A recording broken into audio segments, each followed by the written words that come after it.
प्रदेश विधानसभा चुनाव के सियासी रण में पांचवें और छठे चरण के लिए राजनीतिक दलों का प्रचार जोरों पर। अब प्रधानमंत्री नरेंद्र मोदी, सपा अध्यक्ष अखिलेश यादव और कांग्रेस नेता प्रियंका गांधी ने की जनसभाएं। प्रदेश विधानसभा चुनाव के चौथे चरण में कल 9 जिलों की 59 विधानसभा सीटों पर मतदाताओं ने डाले जमकर वोट। महिलाओं, युवाओं और पहली बार वोट देने वालों में दिखा खासा उत्साह। प्रधानमंत्री नरेंद्र मोदी ने स्मार्ट एग्रीकल्चर पर आयोजित वेबिनार को किया संबोधित। किसानों को बाजार उपलब्ध कराने से लेकर आधुनिक तकनीक से जोड़ने तक को बताया सरकार की प्राथमिकता।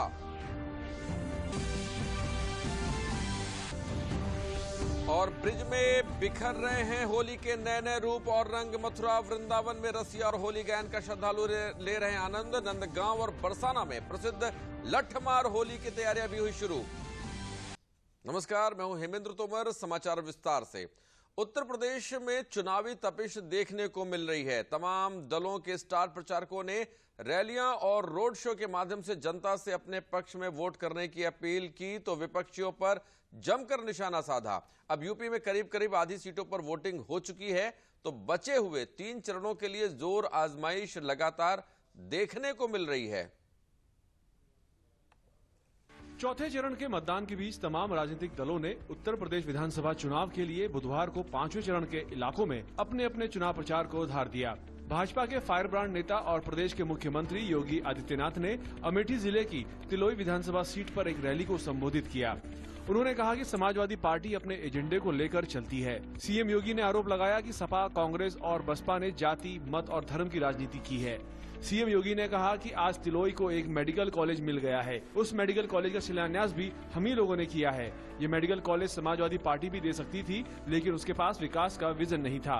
आपके तिलोई में आज एक मेडिकल कॉलेज भी मिल गया है और उस मेडिकल कॉलेज का हम लोगों ने यहां पर बकायदा शिलान्यास भी किया। भाइयों बहनों, ये मेडिकल कॉलेज की सौगात समाजवादी पार्टी भी दे सकती थी, लेकिन उसके पास विकास का विजन नहीं था।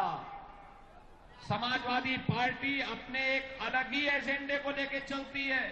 समाजवादी पार्टी रही हो या बहुजन समाजवादी पार्टी या कांग्रेस, इन लोगों ने राजनीति की, लेकिन इनकी राजनीति का आधार जाति, मत और मजहब हुआ करता था। उधर भाजपा अध्यक्ष जेपी नड्डा ने गोरखपुर में एक प्रेस कॉन्फ्रेंस कर समाजवादी पार्टी और आतंकवादियों के बीच रिश्तों को लेकर समाजवादी पार्टी और उनके प्रमुख अखिलेश यादव पर निशाना साधा। मैं आपके सामने अखिलेश जी से पूछता हूं कि आप मुख्यमंत्री होते हुए आपने आतंकवादियों की रक्षा की और संविधान की धज्जियां उड़ाई, भारत के कानून की धज्जियां उड़ाई। समाजवादी का आतंकवादियों से रिश्ता क्या है? विनाश के साथ चलने वाले लोग हैं और एक तरफ विकास के साथ चलने वाले लोग। और मेरा चार्ज है कि अखिलेश जी को सत्ता पाने के लिए उत्तर प्रदेश विनाश में जाए, कोई आपत्ति नहीं। भाजपा के प्रदेश सह प्रभारी और केंद्रीय मंत्री अनुराग ठाकुर ने भी इस मुद्दे पर सपा को निशाने पर लिया। अनुराग ठाकुर ने कहा कि पहले सपा की लिस्ट में अपराधी और माफिया ही नजर आते थे, अब आतंकवादियों से भी तार जुड़े नजर आ रहे हैं। पहले चरण से लेकर चौथे चरण तक समाजवादी पार्टी की लिस्ट पर दंगे, अपराधी, माफिया के ही नजर आते थे, अब आतंकवादियों से तार भी जुड़े नजर आते हैं। और जनता ये नहीं चाहती है। गुंडा राज, माफिया राज मुक्त करने का काम योगी जी ने किया है और मोदी जी ने जो केंद्र की योजनाएं दी, योगी जी ने वो उत्तर प्रदेश में लागू की। चहुमुखी विकास उत्तर प्रदेश का होना शुरू है और जनता विकास की रफ्तार को आगे बढ़ाना चाहती है। और मैं तो कहूंगा चौथे चरण के बाद यूपी का यही है जनादेश। नहीं आ रहे अखिलेश, नहीं आ रहे अखिलेश। इस बीच बहराइच में सपा प्रमुख अखिलेश यादव ने एक बार फिर राज्य में सपा की सरकार बनने का दावा किया। बहराइच का जन सैलाब देख करके बहुत सारे उनके नेता अदृश्य हो जाएंगे। ऐसा चुनाव पहली बार देखने को मिल रहा है जहां जनता चुनाव लड़ रही है। उधर राज्य की पूर्व मुख्यमंत्री और बसपा अध्यक्ष मायावती ने सपा के अल्पसंख्यक वोट बैंक पर हमला करते हुए कहा कि राज्य के अल्पसंख्यक लोग सपा की कार्यशैली से दुखी हैं। यही वजह है कि सरकार बनाने का सपना देख रही समाजवादी पार्टी का इस बार सपना चकनाचूर हो जाएगा। इस चुनाव में खास तौर से जो धार्मिक अल्पसंख्यक समाज के लोग हैं, मुस्लिम समाज के लोग हैं, तो समाजवादी पार्टी की कार्यशैली से बहुत ज्यादा दुखी रहे। सपा जो सरकार बनाने के सपने देख रही है, इनका सपना चकनाचूर हो जाएगा। आप लोग अच्छे प्रकार से जानते हैं कि जब जब समाजवादी पार्टी सत्ता में रही है तो सपा सरकार के दौरान सबसे ज्यादा उत्पीड़न दलितों का हुआ है, पिछड़ों का हुआ है। उत्तर प्रदेश की 403 विधानसभा सीटों के लिए 7 चरणों में चुनाव कराए जा रहे हैं। प्रदेश में 5वें चरण के तहत राज्य की 12 जिलों की 61 विधानसभा सीटों पर 27 फरवरी को वोट डाले जाएंगे। Bureau report, DD news. प्रधानमंत्री नरेंद्र मोदी ने कल यूपी के चुनावी रण में उतरकर 2 रैलियों को संबोधित किया। पीएम मोदी बाराबंकी और कौशाम्बी पहुंचे तो सपा समेत तमाम विपक्षी दलों को जमकर हमलावर नजर आए। पीएम मोदी ने पिछली सरकारों के गलत कामों को गिनाया तो योगी सरकार के कामों की जमकर तारीफ भी की। उत्तर प्रदेश के विधानसभा चुनाव में चरणवार प्रचार कार्यक्रम को गति देने में लगे प्रधानमंत्री नरेंद्र मोदी बुधवार को बाराबंकी पहुंचे।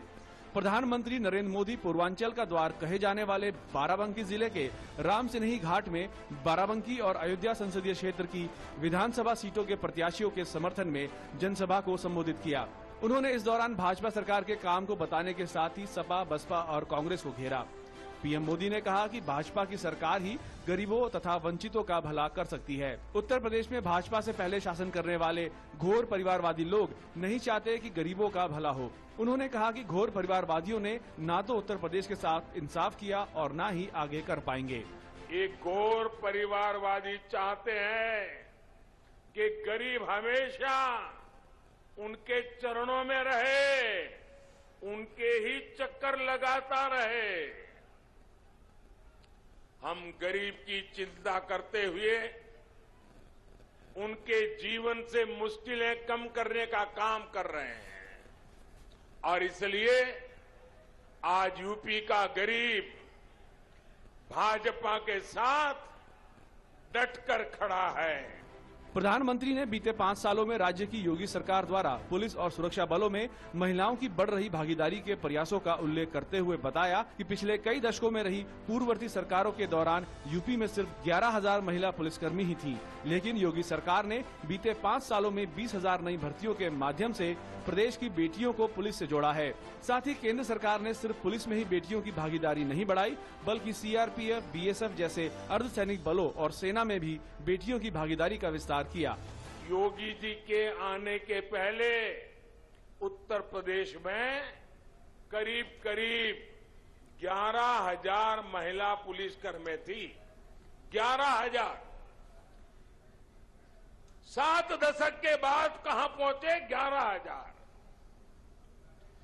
बीते 5 साल में ही हमारे योगी जी ने, भाजपा सरकार ने लगभग 20,000 नई भर्तियां हमारी बेटियों की पुलिस में की है भाई। केंद्र सरकार द्वारा मुस्लिम महिलाओं को 3 तलाक जैसी कुप्रथा से मुक्ति दिलाने के प्रयासों का जिक्र करते हुए प्रधानमंत्री ने कहा कि अन्य राजनीतिक दलों ने अपने वोट बैंक की वजह से मुस्लिम बेटियों के जीवन की पहाड़ जैसी दिक्कतों को नजरअंदाज किया। चुनाव प्रचार के सिलसिले में कौशाम्बी पहुंचे प्रधानमंत्री नरेंद्र मोदी ने कोरोना काल में गरीबों को केंद्र सरकार की ओर से भेजे गए मुफ्त राशन का जिक्र करते हुए कहा कि पहले की सरकारों में गरीब के लिए भेजा अनाज माफिया के पास पहुंच जाता था। उन्होंने कहा कि मंत्री, सांसद, विधायक ये सारे परिवारवादी टोलियां गरीबों का राशन लूटने में शामिल रहते थे। प्रधानमंत्री ने मौसमी नेताओं के खिलाफ भी उत्तर प्रदेश की जनता को आगाह किया। पहले की सरकारों में राशन की दुकानों से गरीब के लिए भेजा गया अनाज राशन माफिया के पास पहुंच जाता था। दुकान के सामने कब राशन बांटने की तारीख लिखी गई, कब राशन खत्म हो गया, एक गरीब को पता ही नहीं चलता था। रायबरेली, सुल्तानपुर, चित्रकूट, प्रतापगढ़, कौशाम्बी, प्रयागराज, बाराबंकी, अयोध्या, बहराइच, श्रावस्ती और गोंडा की 61 विधानसभा सीटों पर मतदान 27 फरवरी रविवार को होगा। इस चरण की 61 विधानसभा सीटों में 13 सीटें अनुसूचित जाति के लिए आरक्षित हैं। बाराबंकी से शैलेंद्र मिश्रा के साथ कौशाम्बी से राजेश राज की रिपोर्ट, डीडी न्यूज। बाराबंकी जिले में समाजवादी पार्टी के राष्ट्रीय अध्यक्ष अखिलेश यादव ने जनसभा को संबोधित करते हुए जिले की सभी 6 विधानसभा सीटों पर सपा प्रत्याशियों के लिए वोट मांगा और विपक्षी पार्टियों पर निशाना साधते हुए कहा कि इसका जवाब जनता आने वाली 10 तारीख को देगी।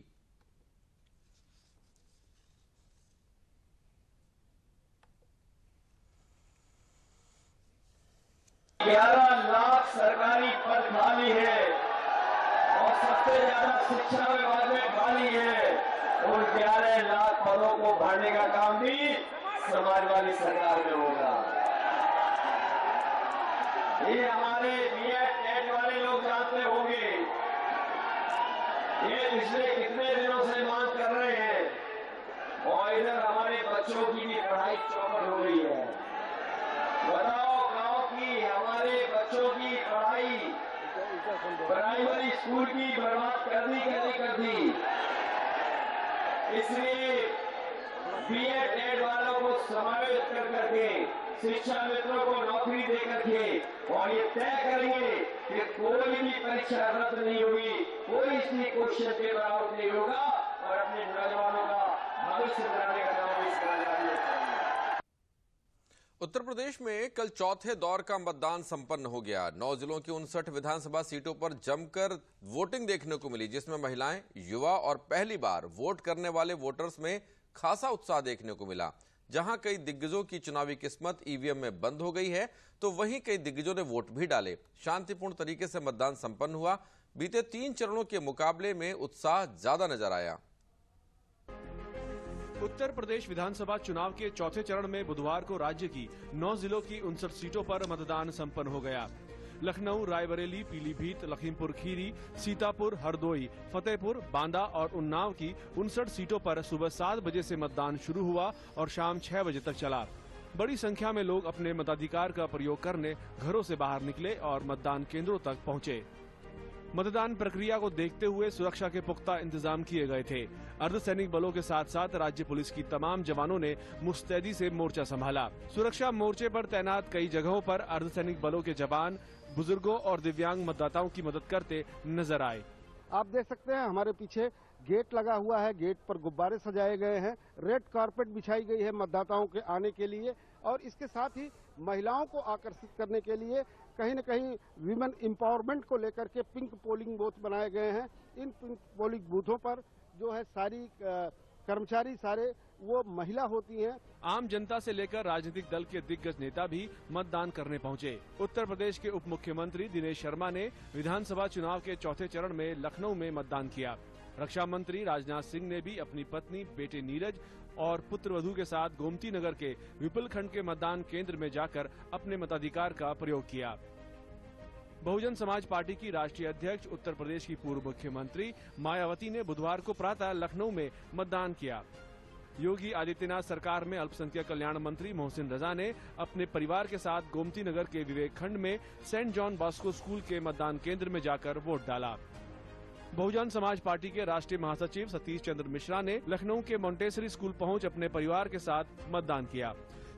रायबरेली सदर सीट से भाजपा प्रत्याशी और पूर्व कांग्रेसी नेता अदिति सिंह ने लालपुर चौहान पोलिंग बूथ पर मतदान किया।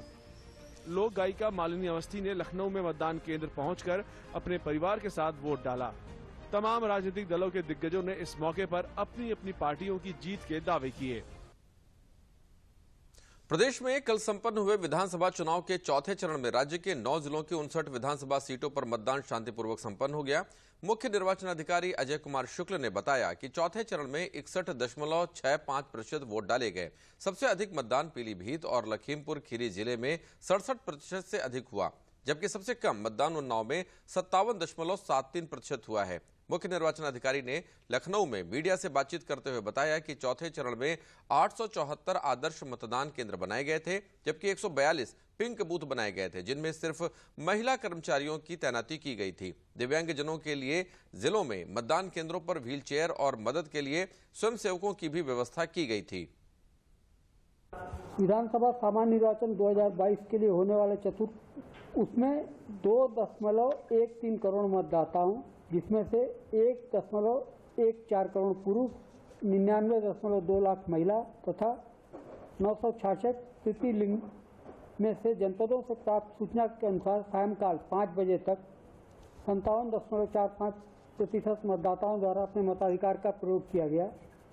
उल्लेखनीय है कि मतदान का आधिकारिक समय सायंकाल 6 बजे तक है तथा 6 बजे तक मतदेय स्थल पर उपस्थित सभी मतदाताओं को मतदान का अवसर प्रदान किए जाने हेतु जनपदों को निर्देशित किया गया है। इसके दृष्टिगत मतदान प्रतिशत में बढ़ोतरी होना स्वाभाविक है, जिसके संबंध में सदस्य से सूचित किया गया है। मतदान की प्रक्रिया को स्वतंत्र, निष्पक्ष, संपूर्ण, पारदर्शी रखने के उद्देश्य से प्रभावी पर्यवेक्षण हेतु कुल 13,245 मतदेय स्थलों पर वेबकास्टिंग की व्यवस्था सुनिश्चित कराई गई थी, जिसका पर्यवेक्षण जिला निर्वाचन अधिकारी कार्यालय, मुख्य निर्वाचन अधिकारी कार्यालय एवं भारत निर्वाचन आयोग तीनों स्तरों पर किया गया। उक्त के अतिरिक्त 651 मतदेय स्थलों पर वीडियोग्राफी की व्यवस्था भी सुनिश्चित की गई। इस चतुर्थ चरण में कुल 874 आदर्श मतदान केंद्र, 142 समस्त महिला कर्मी मतदेय स्थल बनाए गए थे, जिससे मतदाताओं को सुखद निर्वाचन प्रक्रिया की अनुभूति हो सके। प्रधानमंत्री नरेंद्र मोदी ने आज स्मार्ट एग्रीकल्चर विषय पर आयोजित वेबिनार को संबोधित किया। वेबिनार में 5 सत्रों में मुख्य रूप से स्मार्ट एग्रीकल्चर और प्राकृतिक खेती सहित किसानों से जुड़े तमाम मुद्दों पर चर्चा की जा रही है। प्रधानमंत्री ने किसानों को बाजार उपलब्ध कराने से लेकर कृषि की आधुनिक तकनीक से जोड़ने तक को सरकार की प्राथमिकता बताई। प्रधानमंत्री ने कहा कि किसानों को इस बात के लिए प्रोत्साहित किया जाना चाहिए कि वे हर साल 2 साल पर अपने खेत की मिट्टी की जांच करवाएं और कृषि की आधुनिक तकनीक का उपयोग करें। इसके लिए कारपोरेट सेक्टर को आगे आना चाहिए।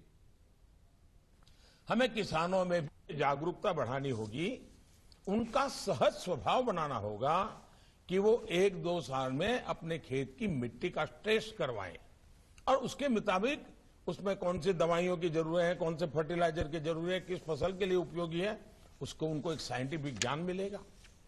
आपकी जानकारी में है कि हमारे युवा वैज्ञानिकों ने नैनो फर्टिलाइजर डेवलप किया है। ये एक गेम चेंजर बनने वाला है। इसमें भी काम करने के लिए हमारे कॉरपोरेट वर्ल्ड के पास बहुत संभावनाएं हैं।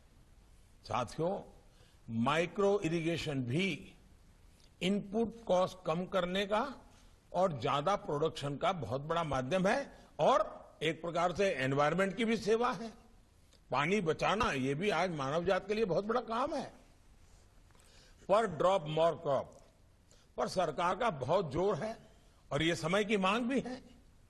इसमें भी व्यापार जगत के लिए बहुत संभावनाएं हैं कि इस क्षेत्र में आप आइए। अब जैसे केन बेतवा लिंक परियोजना से बुंदेलखंड में क्या परिवर्तन आएंगे, ये आप सब भली भांति जानते हैं। जब कृषि सिंचाई योजनाएं देश में दशकों से अटकी हुई हैं, उन्हें भी तेजी से पूरा किया जाना चाहिए। साथियों, आने वाले 3-4 सालों में हमने एडिबल ऑयल प्रोडक्शन को अभी के लगभग 50% तक बढ़ाने का जो लक्ष्य रखा है, उसको हमें समय पर हासिल करना है। ब्रिज में होली का अद्भुत आनंद है। यहाँ जितने दिन की होली होती है उतने ही होली के रूप और रंग देखने को मिलते हैं। समूचा ब्रिज होली के विविध रंगों से सराबोर है। मंदिरों में फाग की धमारों के बीच अब अबीर गुलाल उड़ने लगा है। भगवान कृष्ण की जन्मभूमि मथुरा के द्वारकाधीश मंदिर में रसिया गायन हो रहे हैं। पुष्टि मार्गीय संप्रदाय के लोग इस परंपरा का निर्वहन करते हैं। मंदिर में आए भक्त रसिया गायन को सुनकर झूमने पर मजबूर हो गए।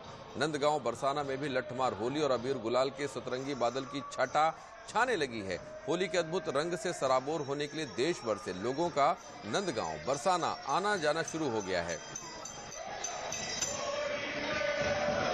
हाँ, मैं कहूँगी अपने ठाकुर जी को द्वारकाधीश के दर्शन कराने आइए। ये हमें लेके आए यहाँ पे, ये हमें बहुत प्यार करते हैं, सारे घर को प्रेम करते हैं। हाँ, इनको भी होली खिलाई, प्रसाद भी खिलाया, टूर्नामेंट भी लिया। बहुत अंतर है यहाँ सवारी से। कितनी अच्छी होली, इतनी अच्छी होली की कभी नहीं देखी ऐसी होली। यहाँ आकर पॉजिटिव लगता है बहुत ज्यादा। एनर्जी फील होती है बहुत अच्छी, और ऐसा लगता है मैं हर बार यहाँ पे आऊँ, जब कभी लो फील करती हूँ ना, अच्छा फील करने के लिए यहाँ पे आना पड़ता है। बहुत बढ़िया लग रहा है। हमारे दादाजी, हमारे पिताजी सब यहीं के हैं, तो भक्ति में सारे लीन है और यहाँ पे सबके साथ बहुत मजा आ रहा है। बहुत आनंद आया। पहली बार आया हूँ द्वारकाधीश के मंदिर में और बहुत आनंद आया। आज रस्सियाँ भी खेला हमने और बहुत ही मजा आ गया। आज होली भी हुई पहली। भाजपा के वरिष्ठ नेता राजनाथ सिंह ने अंबेडकर नगर में चुनावी जनसभा को संबोधित कर भाजपा प्रत्याशी के समर्थन में वोट करने की अपील की और विपक्षी पार्टियों पर निशाना साधते हुए कहा कि इस बार प्रदेश में भाजपा की सरकार बनने के बाद गरीब कन्याओं की शादी में अनुदान बढ़ाकर 1 लाख रुपए कर दिया जाएगा और इंटर तक के छात्र छात्राओं को टैबलेट और लैपटॉप दिया जाएगा। कहते अपने को समाजवादी पार्टी, लेकिन मैडम आगे समाजवाद से इनका कोई लेना नहीं। लेकिन समाजवादी वो है जो आम जनता को भय और भूख इन दोनों से छुटकारा दिलाए, वो समाजवादी है। और जनता को भय और भूख से छुटकारा दिलाने वाली इस हिंदुस्तान में कोई राजनीतिक पार्टी है तो उसका नाम है भारतीय जनता पार्टी।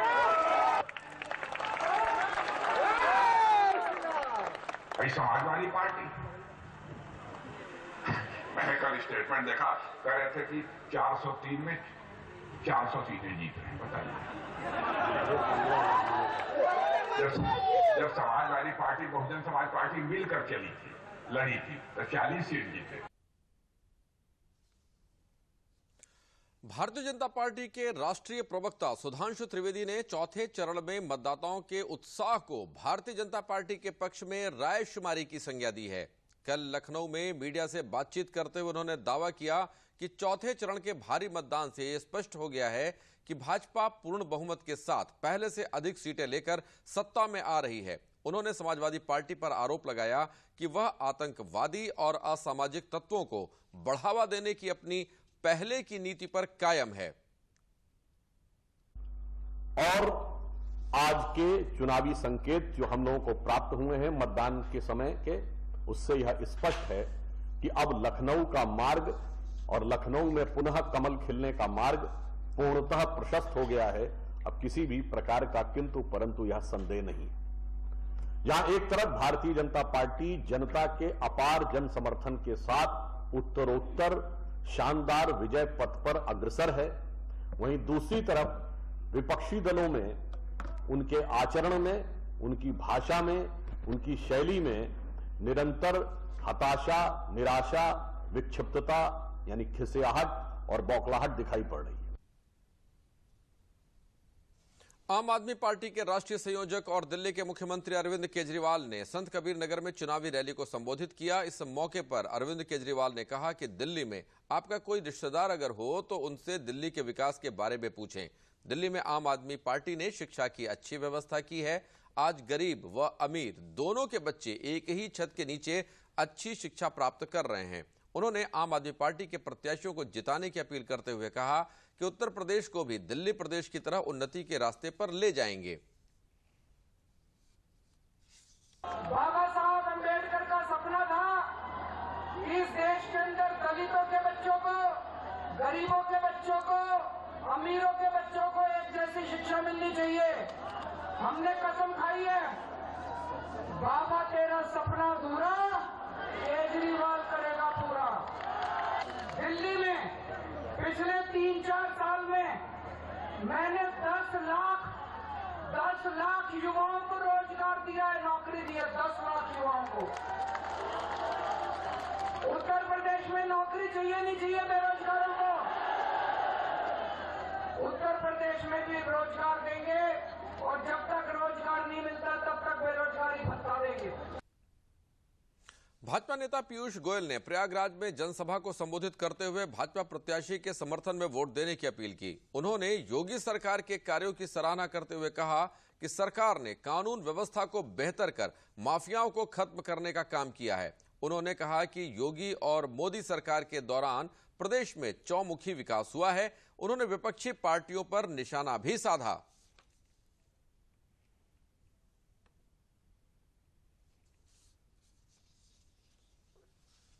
दोनों काल में हर परिवार को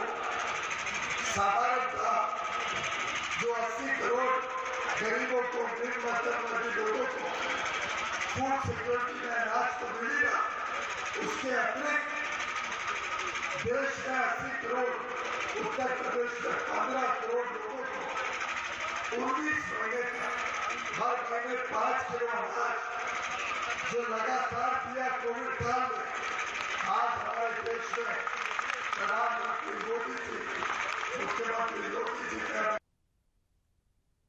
चुनावी दौरे पर कल अमेठी पहुंची कांग्रेस महासचिव प्रियंका गांधी वाड्रा ने जगदीशपुर विधानसभा में चुनावी सभा कर कांग्रेस प्रत्याशियों के लिए वोट मांगे। इस दौरान प्रियंका गांधी ने कहा कि वह अमेठी अपने घर और अपनों के बीच आई हैं। चुनावी रैली में प्रियंका गांधी ने जमकर भाजपा सरकार पर निशाना साधा। उन्होंने कहा कि उत्तर प्रदेश में सबसे ज्यादा नौजवान है, लेकिन 5 साल बीत गए, लाखों पद खाली पड़े हैं, लेकिन नौकरी नहीं मिली। प्रियंका गांधी ने कहा कि महंगाई हद से ज्यादा बढ़ गई। चुनाव आता है तो मुफ्त अनाज तेजी से मिलता है, लेकिन यह सरकार जनता को फ्री राशन देकर अपनी जिम्मेदारी भूल गई। क्या नौकरी देने की जिम्मेदारी उनकी नहीं है?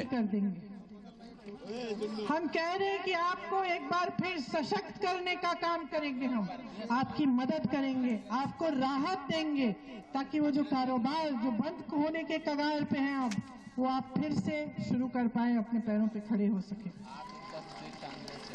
किसानों के लिए हम कह रहे हैं कि ये जो छुट्टे जानवर की समस्या है, इसको सुलझाने के लिए कांग्रेस की सरकार ने छत्तीसगढ़ में बहुत काम किया है। मुझे तो अच्छा लगा वैसे कि हमारी सरकार की नकल में अब कल परसों मोदी जी ने भी छुट्टे जानवर की बात की। अंत में प्रमुख समाचार एक बार फिर। प्रदेश विधानसभा चुनाव के सियासी रण में 5वें और 6ठे चरण के लिए राजनीतिक दलों का प्रचार जोरों पर। अब प्रधानमंत्री नरेंद्र मोदी, सपा अध्यक्ष अखिलेश यादव और कांग्रेस नेता प्रियंका गांधी ने की जनसभाएं। प्रदेश विधानसभा चुनाव के चौथे चरण में कल 9 जिलों की 59 विधानसभा सीटों पर मतदाताओं ने डाले जमकर वोट। महिलाओं, युवाओं और पहली बार वोट देने वालों में दिखा खासा उत्साह। प्रधानमंत्री नरेंद्र मोदी ने स्मार्ट एग्रीकल्चर पर आयोजित वेबिनार को किया संबोधित। किसानों को बाजार उपलब्ध कराने से लेकर आधुनिक तकनीक से जोड़ने तक को बताया सरकार की प्राथमिकता।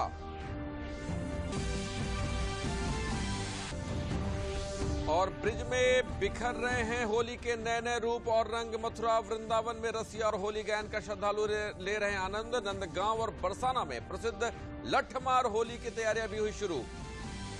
इसी के साथ समाचार समाप्त हुए। नमस्कार।